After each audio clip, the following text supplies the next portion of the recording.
Welcome to The Explainer. Today we're diving into a surgical technique that sounds like something straight out of science fiction. It's a procedure that's giving brand new hope to people with nerve damage by literally rewiring the human body to bring movement and feeling back to life. So, picture this, the body's electrical grid. What happens when a wire isn't just cut, but a whole chunk of it gets ripped out, right at the power source, the spinal cord? Well, you can't just splice that back together. A simple fix is totally off the table. For a long time, the answer to what's next was, well, not much. And this is the number that matters most. It's the critical window. You see, after a nerve gets disconnected from a muscle, that muscle is on a ticking clock. It has only about 12 to 18 months before its docking stations for the nerve, these things called motor end plates, just wither away and disappear. And once they're gone, the paralysis is permanent. This process has a name. It's called motor end plate fibrosis, and it creates this incredibly urgent, high-stakes race for surgeons. It's like the welcome mat for the nerve connection gets pulled away. So the nerve has to regrow and get to the muscle before that clock hits zero. It's a true biological race against time.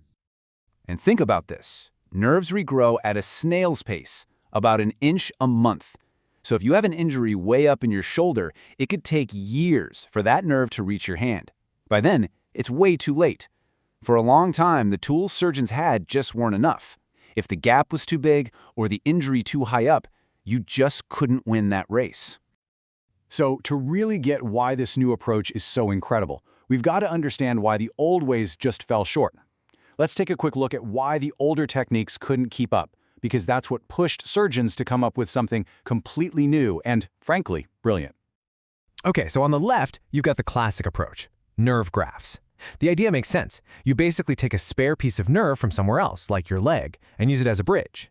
But it had some major drawbacks. It's slow, you have to create a second injury site to get the nerve, and it just doesn't work that well over long distances. That's what led to the idea on the right, nerve transfers, a totally different way of thinking designed to get around all those problems. And that brings us to the breakthrough, the big idea.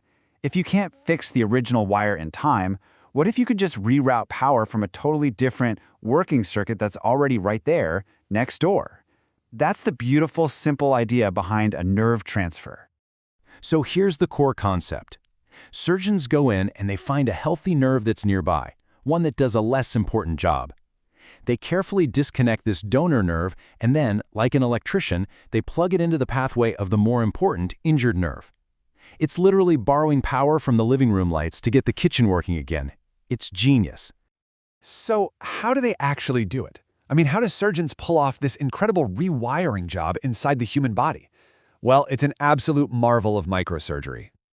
This image here shows the main playbook. On the left is the classic end-to-end transfer, where you completely reroute the donor nerve. Then in the middle, you've got an end-to-side connection, which is kind of like borrowing a little bit of power without cutting the main line. And on the right is this amazing technique called a supercharge. That's where a donor nerve gives the muscle a temporary power boost, keeping it alive while the original nerve has time to slowly regrow. It's like a jump start. Now, for any of this to work, surgeons have to follow a few golden rules.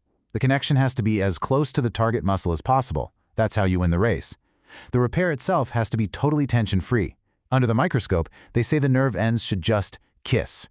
And, of course, the whole area needs a great blood supply to heal.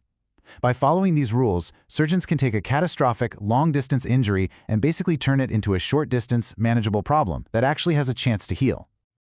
Okay, the theory is incredible, no doubt, but where this really hits home is in the real lives that are being completely changed. Let's look at a couple of examples of how this rewiring is bringing back function that everyone thought was gone for good. First up, a really common and devastating problem, a high radial nerve injury. This can leave a person completely unable to lift their wrist or open their fingers and thumb. So they can make a fist, but they can't open their hand to grab a cup or shake someone's hand. It makes the hand almost useless for so many daily tasks. And the solution is just elegant. You can see it here. Surgeons can actually borrow a few small extra nerve branches from the median nerve. That's the one that normally helps you flex your wrist, and they plug them into the paralyzed radial nerve. Then, through therapy, the patient's brain actually learns that to extend their fingers, they need to send the old flex signal. It's a total rewiring of both the body and the brain. And you want proof that it works? Just look at these numbers. This is for really tricky ulnar nerve injuries, the ones that control all those tiny, delicate muscles inside your hand. One study showed that using a supercharged nerve transfer more than doubled the rate of recovery compared to the old methods. We're talking 84% versus 38%. That's not just an improvement, that's a life-changing game changer. You know, the impact goes way beyond just arms and legs. After some surgeries or injuries, a person can lose the ability to smile on one side of their face, and that can have just a profound effect on their social life and their sense of self. So, to bring a smile back, surgeons can do this incredible rerouting. They take the nerve that powers your masseter muscle, that's one of the main muscles you use to chew, and they connect it to the facial nerve. And then the brain learns a brand new trick. To smile, the patient just needs to gently bite down. That sends the signal down this new pathway, and a smile appears. It's just amazing. And the list of who can benefit from this is just growing and growing. It's being used to give quadriplegic patients control of their hands again. It's helping babies with birth injuries. For amputees, a similar technique helps reduce phantom limb pain. It's restoring feeling to the soles of feet, and it's even preventing blindness by restoring sensation to the cornea. The possibilities just seem to be expanding every day. And that, right there, is the key takeaway. This powerful procedure is here. It works, it's backed by science, and it changes lives. But the biggest hurdle right now is just awareness, getting the word out to the public and even to other doctors. Because don't forget, for so many of these patients, that clock is always, always ticking. This really has just blown the doors wide open on a new frontier in reconstructive medicine. It's forcing us to completely rethink what we used to call permanent damage. By creatively hijacking and rerouting the body's own wiring, we're restoring function in ways we never, ever thought possible. And it really makes you wonder, what other parts of the human body are just waiting for us to figure out how to rewire them?